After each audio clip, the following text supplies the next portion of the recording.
So there are 28 Pixar movies. Some say it's the most influential animated studio of all time. Today we're taking a look at all of them and ranking them. Let's do it.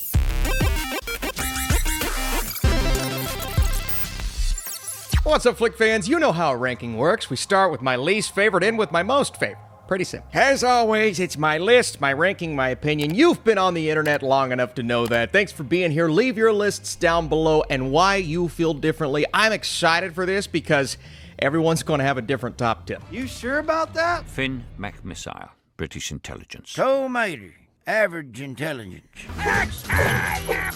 Oh, you've got to be joking. Look, you have to start somewhere, and we're going to start with Mater, or Tomato. He's kind of the lead of Cars 2. I still don't know why they went that direction. I understand Mater was a popular character in the first movie, and a really enjoyable side character, but I liken it to the Minions. They're good when they're in moderation, when they're on the side. They're not as good, not as entertaining, and a little too much when they're the lead of their own film, and that's exactly how I feel about Mater. And going off in a spy direction is going to be fun for a lot of people. But for me, I looked at it as it was taking away from the magic of the first Cars. Why not go back with what made it work in the first place, but take that in a new direction? And I guess they did that with Cars 3. They didn't do it with Cars 2. That's why it's at the bottom. But understandably so, a lot of people have nostalgia for this franchise. So if you love it, it's cool, but I don't. Oh, boo-hoo!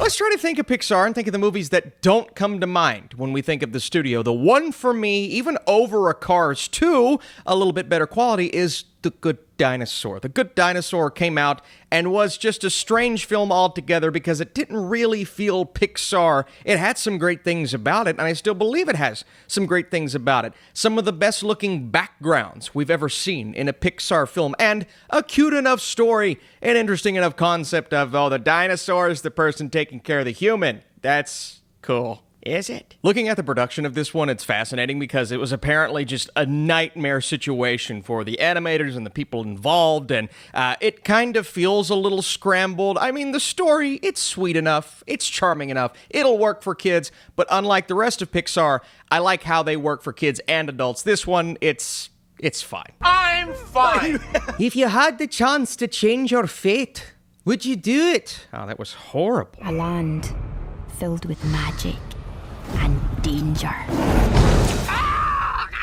Next up is Brave, and this is another one that I just don't really think of as Pixar because for me it feels like a wannabe Disney film. You have the kingdom and the daughter who doesn't want to do what she's supposed to do. She has a chance to change her fate, and she does it, but it's such a familiar storyline, and the execution of this one specifically just doesn't really stand out. It's a very forgettable story. Now, I really like Merida as the lead. She's compelling, very charming. You have the comedy relief in the Three Lords, and they're silly at times, but her journey just feels so familiar in the grand scheme of Disney movies. And then when you compare it to Pixar films, there's not really anything about it that stands out as, and that's what I love about Pixar, right? They're always changing the game, and if they're not doing that, they're taking an idea and spinning it on its head. And I never really felt that with Brave. It's not a bad film. It's absolutely fine, and I completely understand if you were at that age, I wasn't, a little past my time, watching it, it's going to have a lot of nostalgia for you. But again, for me, it's just lower down.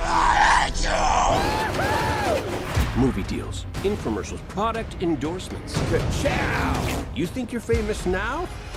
It's Cars 3. And Cars is a franchise that means a lot to a lot of people. It doesn't quite mean that to me, because Cars doesn't have that level of charm that a lot of these other Pixar franchises do. Now, that's not saying it's a bad franchise, even though it does have the worst Pixar movie, in my opinion. But Cars 3, wait for the pun, got back on track. Bingo! There it is. Look at me. We're rolling. Another one. I still remember that first Cars 3 trailer coming out going, oh my God, this is like dark and epic, and Lightning McQueen, he's not the guy he used to be, the car he used to be, and wow, are they really doing this? And they kind of do it. This scene where he's passing lightning, he's like, "You old geezer." He doesn't say that, but it's essentially what it is. Yeah, that affected me. And there are some moments in Cars 3 that are really effective. There are some other plot points and side stories and subplots that just don't feel as exciting as what's going on with Lightning McQueen. And again, I love the fact that they back to what worked so well in the first movie, but I just don't know if it recaptured the magic of the first movie. It felt like a bit of a step down overall. Now, the main centric plot point was really, really good. And Lightning losing the athletic ability that he once had is a compelling story, especially as a sports nut. I found that to be really compelling. But sometimes these Pixar movies, they just go off on their own track. I did it again. We're going to stop there because that's perfect.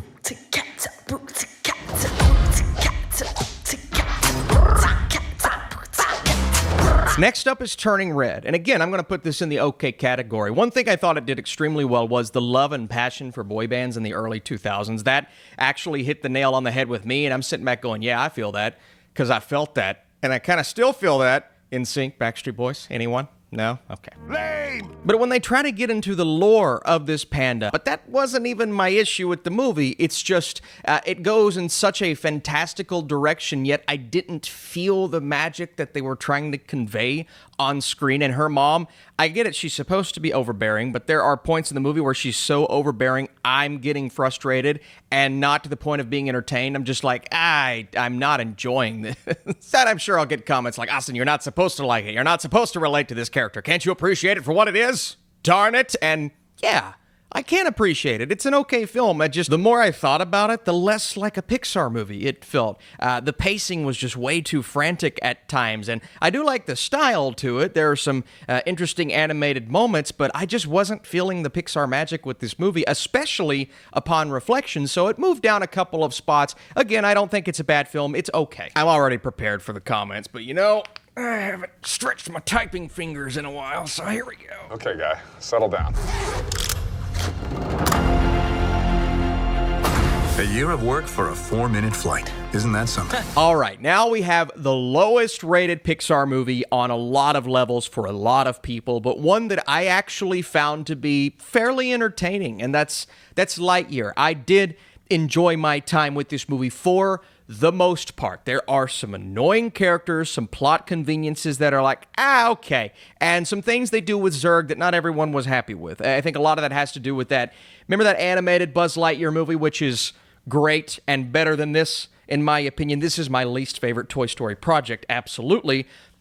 But I just love Buzz Lightyear. Buzz Lightyear! And I do think the concept of, this is the movie that Andy watched to make him fall in love with Buzz Lightyear. Now, is it good enough for someone like Andy to fall in love with? I don't know. I mean, he was a kid, so probably. But it doesn't necessarily add to Buzz what I thought it would add, at least from the Chris Evans to the Tim Allen version. Now, Chris Evans does a pretty good job. He brings a lot of heart, or a lot of Captain America charisma to the character, like we expected him to. But there are moments in the movie to where I'm just like, that does indeed feel inconsistent to what I thought Buzz would be. Why?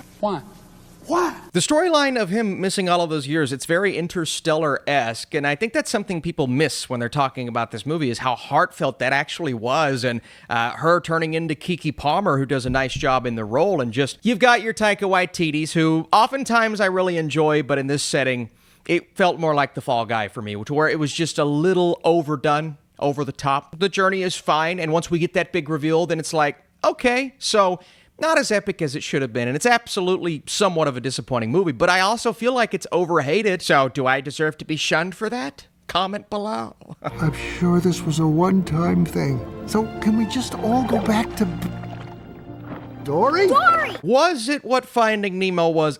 Absolutely not. Not nearly as heartfelt and lovely and wonderful, and making Dory the lead is again similar to making Mater and the Minions the lead of their own film, just not as bad, because you can do some things with her character that are still hilarious, and there is a charm to her, the fish, not the voice of the fish. Now, say what you will about her. Ellen does do a good job as the voice here. And, putting Nemo and Marlin to the side like they do, I wasn't as excited about, but it's Finding Dory. She has to be the focus. And her story just isn't quite as compelling as it needed to be to carry, to pass the torch of the first movie to the second movie. It is definitively a step down, in my opinion, but it's not one that you won't have fun with. And some of these new side characters, voiced by Diane Keaton, Ty Burrell, Eugene Levy, Idris Elba, a spectacular supporting cast across the board, and they all bring a lot of character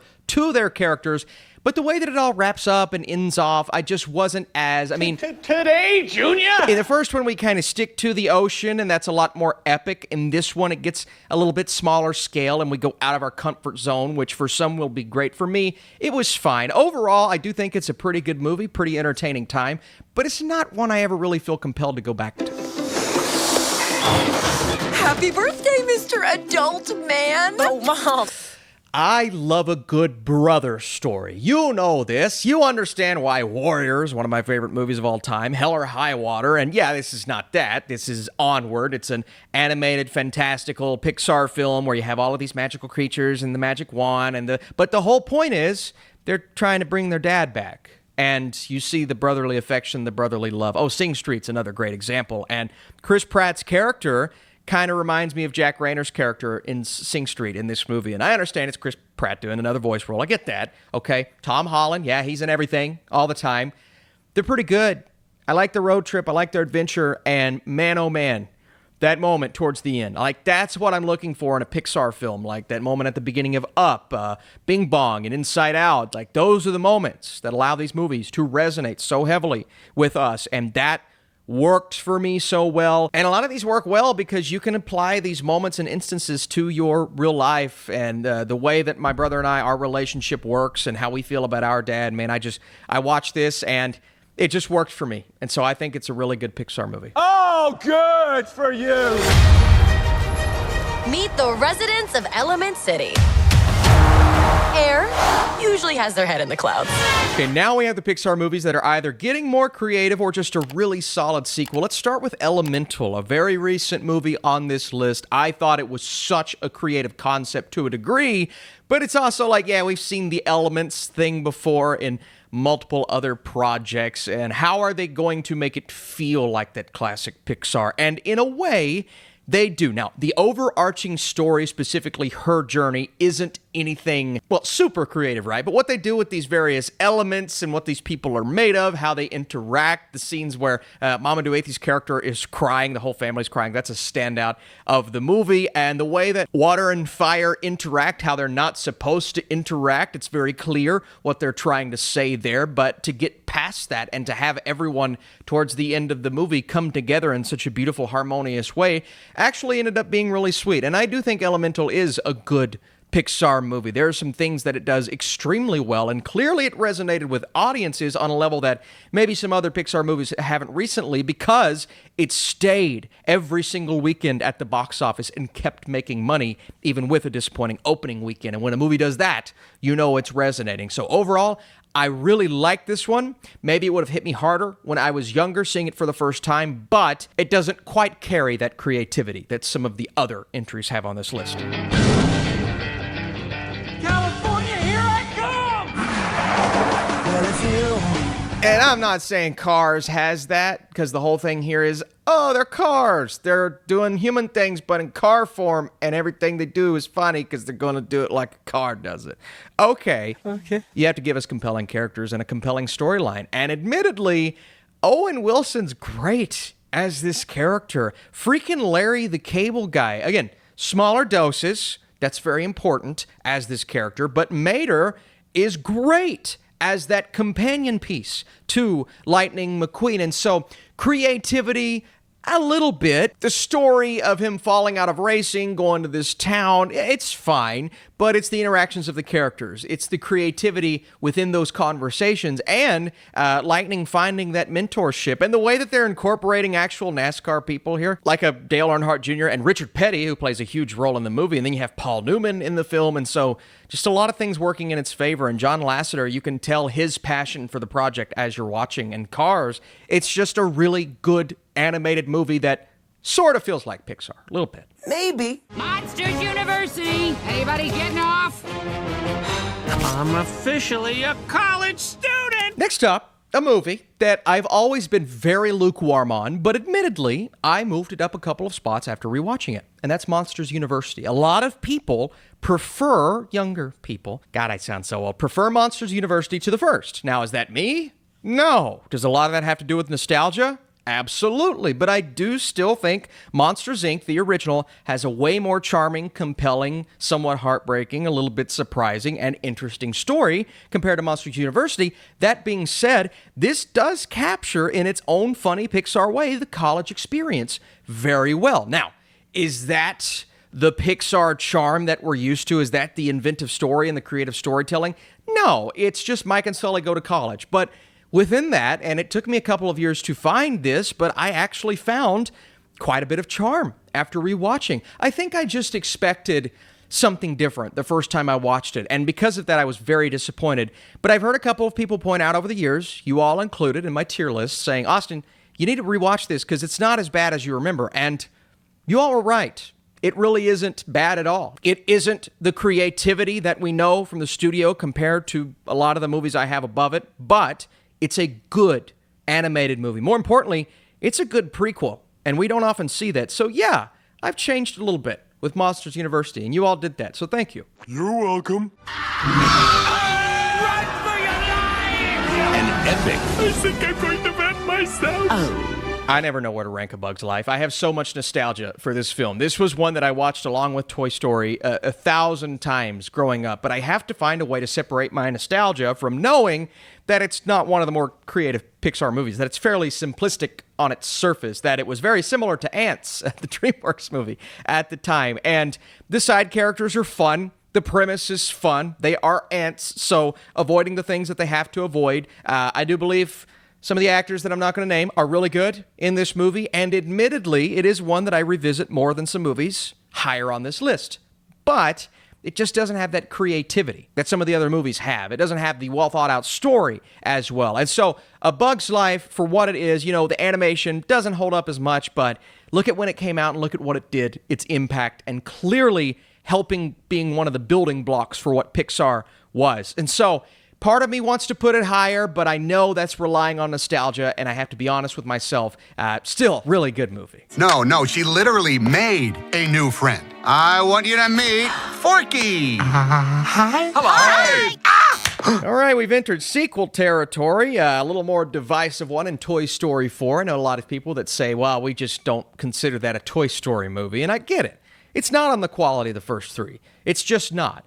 But I do think there's some really great things about Toy Story 4. Yeah, you could look at it as, well, would he really have done that if it was the same writer as the first three movies? Maybe not then, but circumstances change, and ultimately look at where he was. The trajectory of his character makes a lot of sense where he starts and where he ends at the end of Toy Story 4. And so I think there are a lot of character decisions in this film that upset fans heavily, and I understand that, but a lot of it felt like just a natural way of handling these characters, and these moments hit really hard towards the end. His love for Bo Peep and some of these new characters like Forky and Keanu Reeves' character, and a solid villain in this movie that was threatening, not on the level of Lotso, but was pretty threatening. And so I think Toy Story 4 has a lot of good things going for it, as well as some of the best animation I have ever seen in any animated movie. It's stunning. The moments where it's raining, I'm just like, that looks so incredible. So yeah, some things that upset me, like how they handled Buzz and just made him a complete idiot,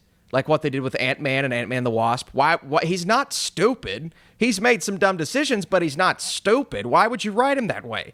So yeah, that's partially why it's lower down, but I still think it's a really good sequel. So, are we going to talk about it? What? The elephant in the room. What elephant? And same thing with Incredibles 2. I think the first two acts of Incredibles 2 is on the same level of the first Incredibles. Very consistent, quality animation, amazing animation. The color grading in this film is outstanding. And then the characters are making decisions that make a lot of sense. The progression from movie A to movie B and some things about them that it's sweet. And I like how the roles were reversed in this movie. You got Elastigirl going out and Mr. Incredible staying home trying to take care of the kids. All of that was really great. And this would be like top 10 Pixar if that would have stayed consistent in the third act. But then you have the third act, the stuff that happens on the boat and all of these side characters and the silliness that comes from that. And Incredible 2, unfortunately, just got a little silly towards the end, and that kept it from being an amazing movie. I still think it's a really good sequel. So I'm in the camp of people that thoroughly enjoy it. Is it on the level of the first? No, it's not. No. Because it falls off in the third act. But there is consistency in the first two acts that people don't talk about. And those moments are really, really good. Air! The sky, clouds, the sun. Whoa, don't look at it. Just kidding. Definitely look at it. Luca! It's not a sequel, but they're sea monsters. They don't want to tell people they're sea monsters, and we're spending time in this Italian setting, and I just loved the showcase of culture in this movie. It was so beautiful, man. There are some scenes. I'm just like, God, I want to go to Italy. I don't want to be a sea monster, but I want to go to Italy. Jacob Tremblay and Jack Dylan Grazer, I mean, they're just so good in this movie, man. The chemistry, the relationship, the dynamic, and yeah, some people wanted some other things with their characters, and I thought the way it was written and the way that they wrote it was really great. And Emma Berman as this young girl, the way that their dynamic works, the chemistry between the three. I mean, it's just such a sweet, sweet movie. And yeah, you got the bullies, and sure, that specific story that we get the conclusion of isn't as entertaining as, oh, they're sea monsters. And so once people find out they're sea monsters, yeah, it's not good. But there are so many things about this movie that are sweet and wonderful and a good message for the kids and one that you can watch and enjoy, but also get that setting and showcase culture. So yeah, Lucas got a really, I mean, I don't think it's talked about enough as just a really good Pixar movie with that charm and some of those creative moments. Good afternoon. Are you in need of any assistance today, sir? No. All right, so with Inside Out 2, now we're getting into those just great Pixar movies, and one that I believe is great, and I believe the first 15 minutes is some of the best Pixar we've ever gotten, some of the best filmmaking we've ever gotten, but after that, I do find Up to be a little overrated. No, I'm sorry. Don't get me wrong, Up's a good movie, but we always talk about the first 5-10 minutes of the film. And then it is a very sad story. Ed Asner's amazing as the voice. He's trying to find his way without his wife. Yes, that's beautiful. This little kid shows up at his door. Yes, that's beautiful. But when they get into this actual, what is it, a safari? Whatever it is, the place that he's always wanted to go to. And then you've got the villain, and then you've got all of the different animals, and you've got the talking dog, which is funny. And some of those things are funny and charming. But I don't find that adventure to be quite as good as the movies that I have in front of it. Now, that's not a bad thing. These movies in front of it are all great to masterpiece level. So this isn't supposed to be an Up bashing fest, because I do believe Up is a really good movie. It's just so charming, and it's the characters, right? That's what allows us to resonate with them and their situation, but also a man who's just trying to find his way after the death of his wife. And so me saying that, yeah, it's absolutely beautiful, I just can't put it above the other movies on this list. This is Joy, coming to you live in Riley's mind. Make some noise! All right, we made it, folks. One of the better Pixar sequels, Inside Out 2. That's why we're doing this video. It's really, really good. And I've used the word progression a couple of times, like how we go from sequel 1 to sequel 2. This is maybe one of the most natural progressions from first movie to second movie that we've seen in the animated space, because we're picking right up with Riley once she hits puberty, and our characters, even with a bit of a different voice cast, they're staying very consistent. I love the interactions between the core emotions, but then you get the new emotions in there. Anxiety obviously takes over and steals the show, but that's how it works in real life. And I imagine being a 13, 14-year-old, a young teenager watching this and just being able to resonate so heavily with it, like a lot of people did with the first Inside Out. But this time, I think it's going to nail that target audience. And so I foresee a lot of teens and preteens watching this and just being so moved by how relatable it's going to feel to them. And Riley is that's my daughter's name. She's gonna be a teenager one day. Nope, she's gonna be one forever. Nope. Not happening. The old voice cast, the new voice cast, they're good. The animation, I mean, I just can't get over how good Pixar's and how consistent Pixar's animation continues on in these movies, man. I mean, the threads on Sadness's shirt and the little sparkles coming off of joy. And I'm just like, watching this in IMAX is amazing. Go for it! Today started out as the best day of my life. Then you have Soul, Jamie Foxx as Joe Gardner, and it's essentially like what Inside Out did for emotions and young kids going through things, except they're dealing with that in the way of death and the afterlife. What do you mean? What do you mean? Like, conceptually, just think about that. This is a film handling death, where your soul goes after you die, obviously not factoring in religion, kind of doing its own thing. It's like a purgatory type of thing. It's Pixar's Purgatory. But to animate it in this way, to have the creative ability to weave together an idea like this and allow it to work on the level that it does, and for Jamie Foxx to have such a compelling voice and make an awesome lead character, I can't believe they did it and got away with it and kind of nailed it, right? Because everything they do while he is a soul is awesome. And the journey he goes on, it has the same type of charm as a Finding Nemo, that journey that Marlin's going on, but it's stylized and given to us like Inside Out is. Now, I wasn't as on board with the stuff happening in real life, and then you got the cat, everything happening with the cat. Some of that was fine, some of it was a little much. That part doesn't hold up as well on rewatch. It's a little overly silly, but everything else is creative, fascinating, inventive, and just thoroughly entertaining. I think Soul is an outstanding animated movie. School was great, all right? What was that? I thought you said we were gonna act casual. I recently rewatched the first Inside Out, and I want to move it up so bad. It's just when you get into the top 10, it doesn't matter. They're all so good. Even though it didn't move far up my list, I think I like Inside Out more than I ever have. A lot of it has to do with me watching the opening, and they're looking down at their new daughter, Riley, and I just did that a year ago, and now she's 1. But as you're growing up and you're forming these emotions, and you feel all of them for the first time, and that little montage at the beginning, for me, it's on the level of Up. It really is, because she's forming the ability to feel joy and to feel anger and to, I'm going to cry. And to see all of those things become prominent in a young boy or girl is just so cool, man. It's an awesome experience that I've been having in real life, but then to see it play out like this inside of her mind with these, well, this amazing voice cast, but with these emotions, how they interact in their journey and all of the things that happen within that journey and the creativity behind, you know, how you dream and how they're putting on the dream performance, and then all of these places that she goes to find happiness as she's growing up and getting older, and then anger taking over and sadness taking over. I love the voice is perfect there with Phyllis, but overall, I just feel like this does everything it needs to do with its premise. And Bing Bong, don't get me started. He's stealing Woody. What? Somebody do something!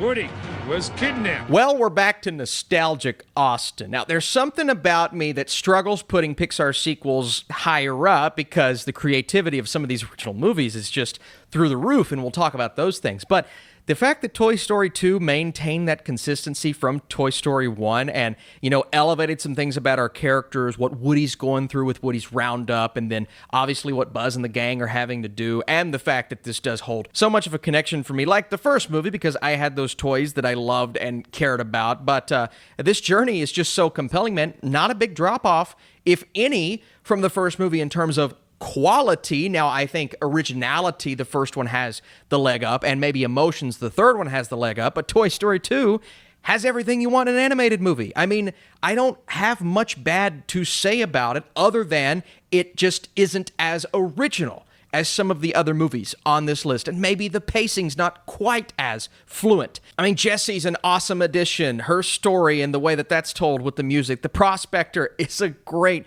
villain. What Buzz does with Zurg was so much fun. I mean, this movie's like the epitome of fun, and for a while, I had it a little lower because it's like, I have to put these original movies, but then my nostalgia takes over and says, no, Austin, you love this one as well, so put it in your top 10. And guess what? You did it! I've wanted to be one of them. You may think that's a strange dream for a rat, but I've always believed that with hard work and a little luck... Brad Bird's just a beast when it comes to Pixar. He directed The Incredibles, Incredibles 2, and Ratatouille, which is a slept on. I would say this is the most underrated Pixar film because there's a rat in his hat on his head making pasta. First of all, Patton Oswalt as Remy. That is a top 5 Disney casting. He is absolutely perfect for this role. You care about the rat. You care about all of them as much as you do the humans. And this rat just wants to cook, man. That's his dream. And what a weird concept. And moving the hair and playing with it. It's outlandish. It's ridiculous. On its surface, it's dumb. But it plays out beautifully, and it's a wonderfully emotional film with so many heartwarming moments. I mean, the moment that the critic tries the food and it takes him back to his childhood, come on. That's a top Disney moment, or a Disney/Pixar moment. But I had to go with originality here. I think it's a fantastic film and easily one of my favorites. We are on in 7, 6, 5, 4, 3, 2. Next up, Monsters, Inc. And it feels low because it is a little lower than it used to be, but nothing's changed. I still love it on the same level. This movie feels like home. This was my comfort watch growing up, on the level of a Toy Story or Incredibles. I mean, I just loved it from start to finish every single time. Mike and Sully, their dynamic, is one of, if not my favorite dynamic from Pixar altogether. Their friendship, their bond is so special, and you see the origins of that in University, but now that they're older and they're going on this adventure where they're terrified of this young girl, which is a hilarious trope that they utilize very well, the story just plays out so beautifully. And again, we're talking top emotional Pixar moments, the moment where Boo sees Kitty at the end. This movie's got good villains, like better villains than most superhero films. Mr. Waternoose and Randall are genuinely two of my favorite villains of all time, and they're in one film, and they create such a good antagonist for our heroes. So Monsters, Inc. is just awesome across the board. Not a wasted moment or plot thread or 2319! 2319! We have a 2319! His name is Wally. After all these years, he's developed one little glitch. A personality. Oh, Wally. I sound like I'm constipated. Wally is moving up my list, and I wouldn't be shocked if it inevitably finds its way even higher. This transcends Pixar. This is one of the greatest sci-fi concepts of any sci-fi movie of all time. And I genuinely believe that. And it's funny because this is one that I watched when I was younger, and I didn't like it as much as some of the other Pixar films because, it's just a robot wandering around like an idiot in a trash dump. Well, you piece of trash. That was mean. I'm sorry. But not only is the story with Eve beautiful, not only is the lack of dialogue or something so special about that, but the concept of where humanity is now, and as silly as it is when you see it at the end, all the people, it's actually this movie's scary. It's genuinely scary, whether that's the inclusion of live action and some of the animated tropes, but also the beauty of these science fiction-y moments. And it's one of the most beautiful Pixar movies we've ever seen. Wally's special because it feels like Pixar in a way, but it also kind of transcends that. And that's cool. We don't often see that. And so while it didn't work for me as much when I was younger, I've come to appreciate it more, and it's moved all the way up. Woohoo! All right, Dory.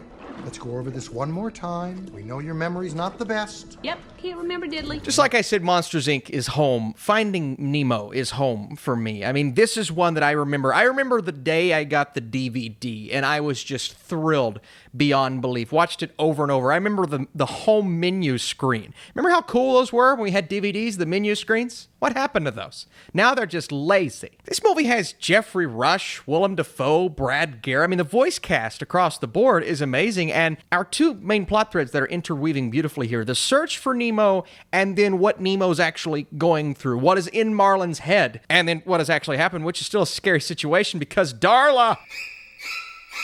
It's like every story twist and turn from Bruce the Shark to just the coolest turtle, the coolest movie turtle crush of all time. I mean, it's probably the #1 movie turtle. Oh, the Teenage Mutant Ninja Turtles. #2 or #5. It's just like every scene serves significance. Every moment is important. Every story turn is integral to the main plot. And it's rare to find a movie to where there's just not one wasted second. And that's what Finding Nemo is. It's beautiful. The intro, haunting but beautiful. That's a top emotional Pixar moment. And then the way that it wraps up, Finding Nemo, is the name of the movie. He said it! He said it! Pretty much everyone gets together, even Great Grandma Coco. And the winner is Luchadora Coco! I tell her pretty much everything. The newest entry in the top 5 of my list. Again, I'm having to separate nostalgia from, okay, this is actually a great film that belongs not nostalgic towards it, but Coco, where I don't have that nostalgia, is made up for with quality. Coco is one of the highest quality animated films of that year, of that decade, of the last 10 years, and is one of the most beautiful stories I've ever seen, one of the most memorable Pixar soundtracks that I have ever heard. The music in Coco is some of the best music, and I would compare it, executed a lot differently, of course, to some of the great modern Disney movies in terms of its music, right? Like Moana and Tangled.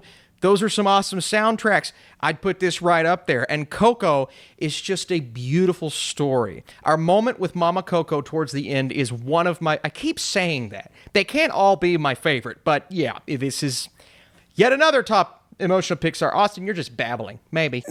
I love Miguel, Ernesto de la Cruz. I love all of our characters. And that story that you think is going one way, but then you get that twist that I guess is a little more obvious than some of the bigger Pixar twists, but you're still in it. Just so invested into these characters and Hector and how all of them resonate in some way, but it's also a beautiful story dealing with this amazing culture, the heritage that I know so many people watching this are just invested in. And a couple of silly moments, but those silly moments are required in a family film because you have to give something to the kids as well. It can't all be for adults in Coco, even though a lot of it is. I'm sure I enjoy this more than countless kids. But it's in my top 5. Mom, I'm not leaving till Friday. What are you gonna do with these old toys?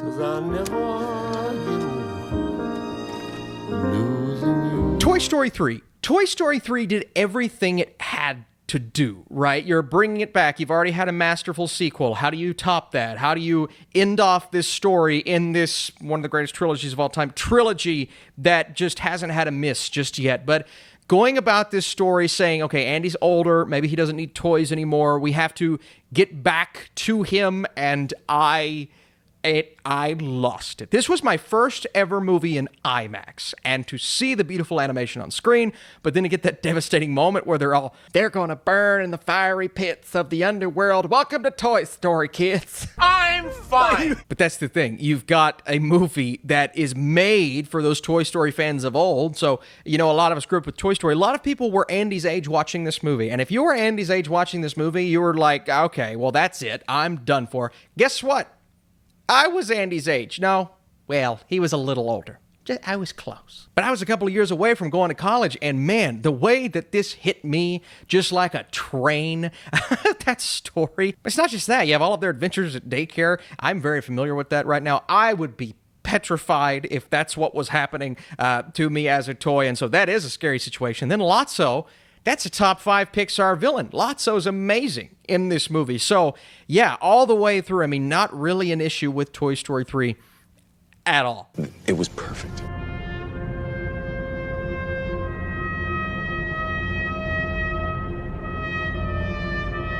But is it Incredibles? Is it the pinnacle of Austin's childhood? And I recognize that a lot of this is just nostalgia when it comes to parsing my way through this top 10. You have creative concepts across the board, but only one movie impacted me like Incredibles growing up because I was a massive superhero fan, comic book kid, and then I loved Pixar animation, just Disney in general, because back then Disney was kind of Pixar, Pixar was kind of Disney. I didn't know. I was young. But I'm like, finally, an original animated superhero movie that does remind a lot of people of Fantastic Four. But as of now, this is the best version we've ever seen of the Fantastic Four in its own way. And I just thought it was such an awesome origin story of the family, because that's what the origin is, but they have a super family. Syndrome is a great villain. I think that's the difference between 1 and 2. Incredibles 1, while Syndrome's trajectory was predictable, he's still an amazing villain, and he creates a huge threat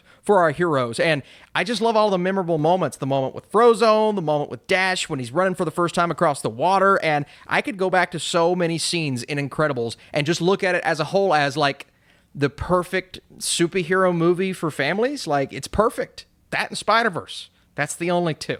It was perfect. Before I get into this next one, we have a podcast. It's called Movie Mode. And in this last episode, we kind of smack-talked Disney a little bit. But we also talked about Inside Out 2. I did, and fleshed out my thoughts. And we talked about Pixar in general and why I loved it. So if you want to go check that out, we're on YouTube, all audio feeds, and we're loving it. We're on episode 4, about to be on episode 5. It's been a great run so far. Also, if you want to drop a like, a thumbs up on this video, you want me to do more rankings, I'll do it. If you want to see it, I'll do it, man. Whatever you guys want, I'm here for it. No, don't say that. Establish a recon post downstairs. Code Red, repeat. We are at Code Red. Recon Plan Charlie, execute.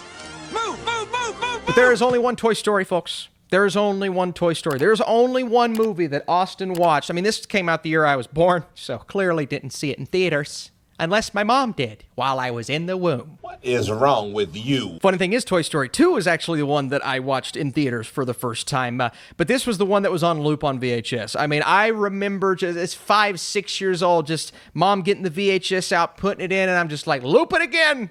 Loop it again, woman. Let's watch it one more time. This and Incredibles, the two movies I've probably seen the most in my life, because I kid you not, I watched Toy Story.